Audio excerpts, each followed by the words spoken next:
You ready for this? Yes. So I guess, Helen, start off, tell us a little bit about yourself. Oh, okay. So I've been a physio for 24 years this September, and I work here at Reflex, and I also have a job at Ipswich Hospital. Okay, and what do you do at Ipswich Hospital? What's your role there? I'm an advanced practitioner in orthopaedics, so I don't work classically as you think a physio would work. We work alongside the doctors, seeing patients who perhaps haven't improved with physio or have got a problem that means they might need further investigations or treatment. Okay, so what would a day in your NHS work at Ipswich Hospital look like then? Okay, so part of my day is triaging referrals into the hospital. So we triage all the referrals into the orthopaedic department at East Suffolk, for East Suffolk, looking at what needs to happen to those patients. So who do they need to see and where do they need to go? But the majority of my day is in clinic, seeing patients and assessing them, seeing if they need x-rays, scans, or if they need anything therapeutically done like steroid injections, or being referred for specialist procedures, or referring them on for surgery if they've hit that point. Yeah. Yeah. Do you do any of those interventions yourself? Yeah, so I do. I can do steroid injections, and we have very structured pathways for when we should inject, because we know steroids shouldn't be done willy-nilly. They should be part of a treatment, but they're not the standalone treatment for most things. But we do lots of hand injections for trigger finger, OA, carpal tunnel, some shoulder injections, very rarely other parts of the body. Right. Yeah. Okay. So someone comes to you because they haven't been getting better with whatever else they've been doing, and then it's your job to kind of work out why that might be. Yeah. So have they had the right physio in the first place? Mm-hmm. Well, is the diagnosis right? Or what is the diagnosis? Have they had the appropriate conservative management? So by the physio team and them, have they done the right things? If those have been, done correctly, what next? Do we need to investigate? I mean, we x-ray most of our patients to look at what's going on, and then depending what that shows, what then? So further imaging, or is it injection therapy, or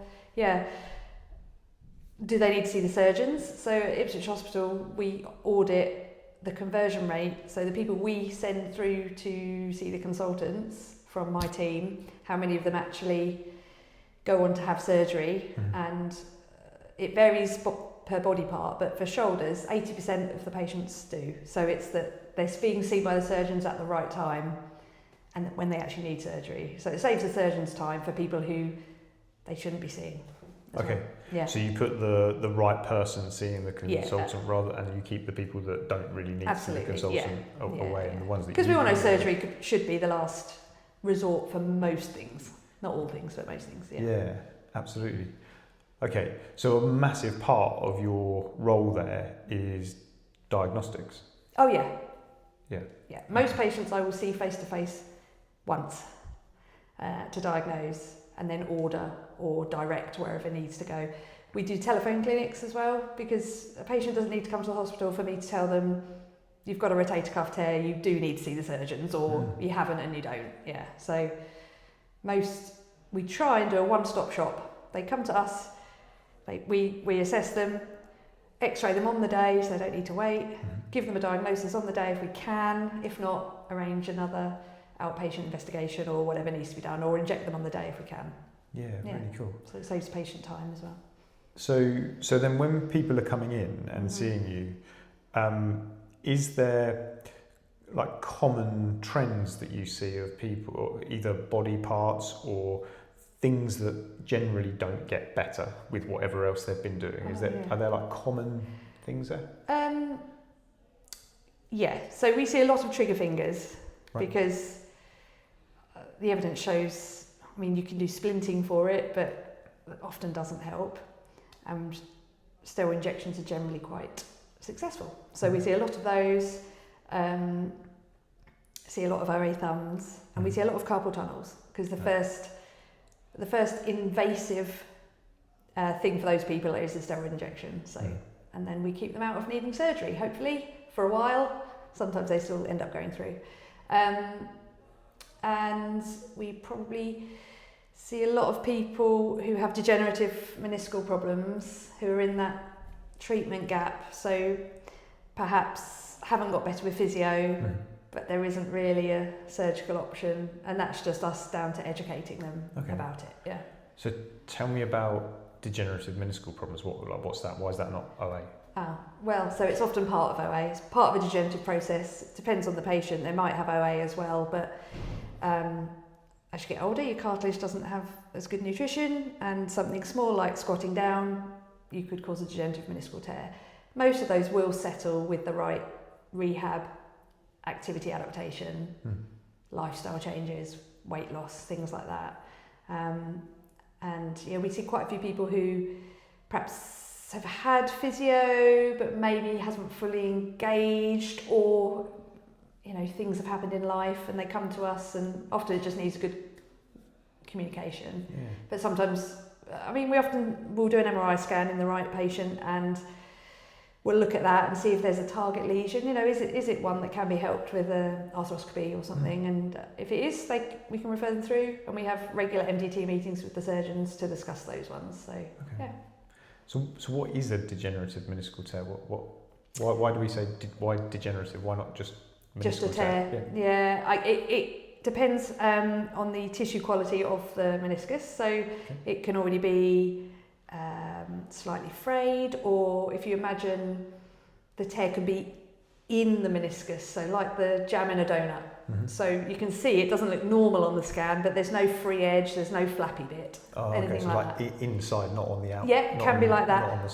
Or there could be a tear, but it isn't what they deem to be a target lesion. So if they went and took that away, they're actually just taking away quite a lot of their natural shock absorbency in the first place, and they'll probably be worse off down the line. But if there is a target lesion that is probably causing quite a lot of inflammation, flapping about, if we keep it simple, then. And do you kind of manage them differently to a regular meniscal tear? Yes and no, because you treat each patient to what you find, but in a younger patient who's had a traumatic knee injury and torn their meniscus, those are the people that actually might benefit from being seen sooner in orthopaedics, because there's a chance to repair that meniscus. In a younger patient with good blood supply, it may well repair and then preserve their knee function for when they're older. So we see a lot of those as well. And we have established pathways. So the physios out in the community should know who to refer to as quicker and who you should rehab first before referring through. So how do they define that then? Is that based on chronological age, or is it based on the health of the person? A bit of both. Definitely the pathways are chronological age, for sure. Under 40, under 45, with a definite trauma. It's not they've just bent down to do up their shoes, so they've been playing football. It's young. Yeah. Thank you. Yes. Only just. But also then we take into account their physical health as well. When we see them.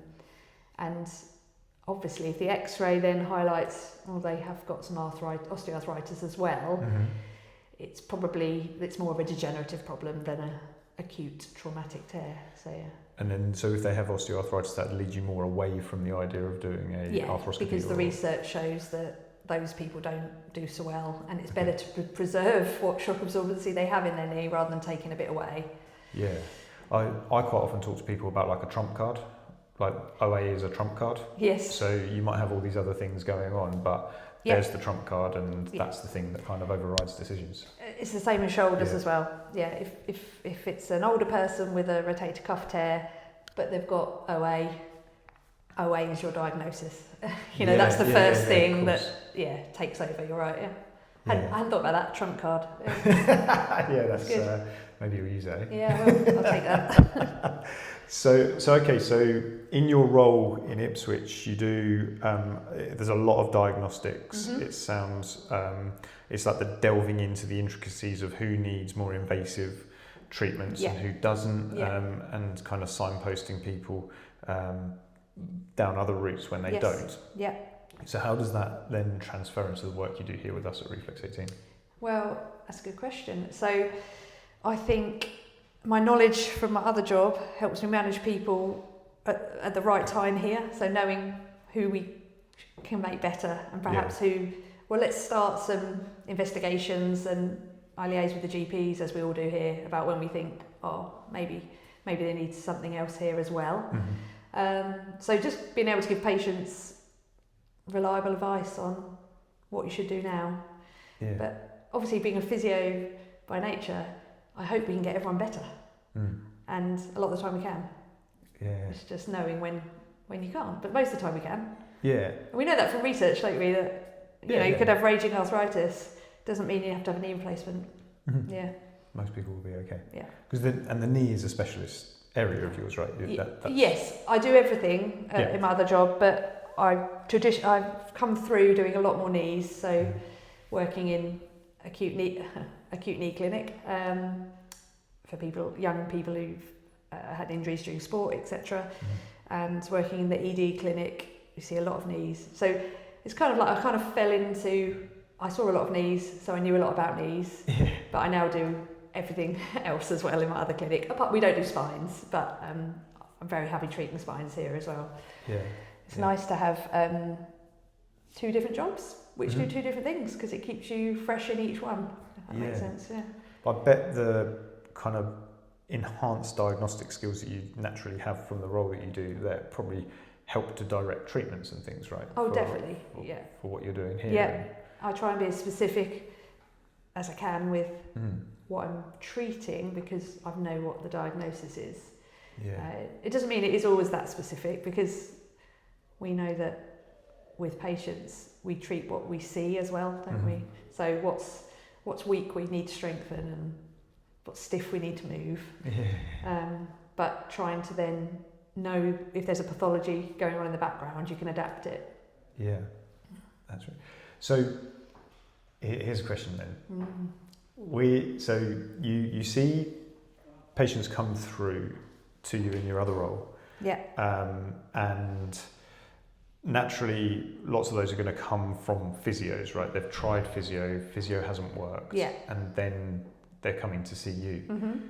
If you had one piece of advice to physiotherapists, let's take knee, because it's a common area that you look at, for knees that have not resolved, that you're generally sending back to physiotherapy, what would that piece of advice be?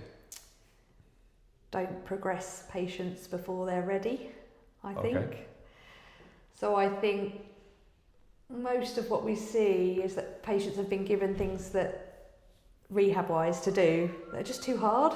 They haven't got the basics before they've gone on to do a Bulgarian split squat or something, and then that's flared up their pain.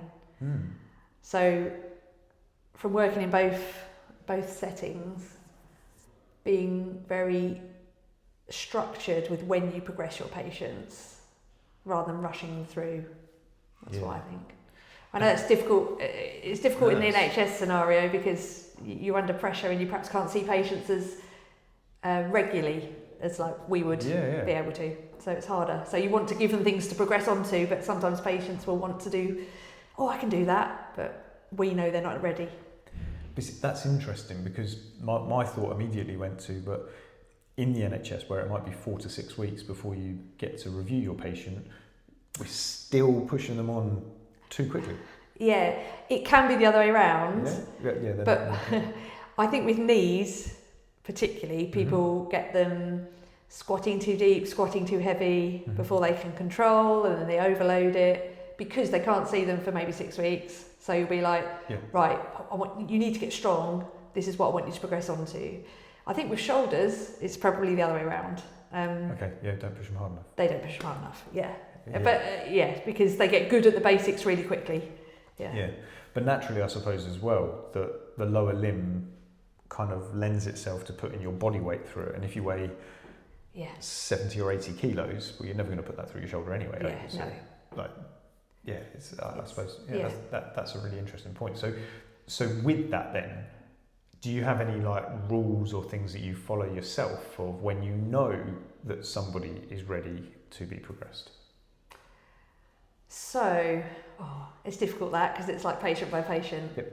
But take into account the patient's pain levels, how stable they've been with it. We don't want someone who's like yo-yoing between good day, bad day, good day, bad day.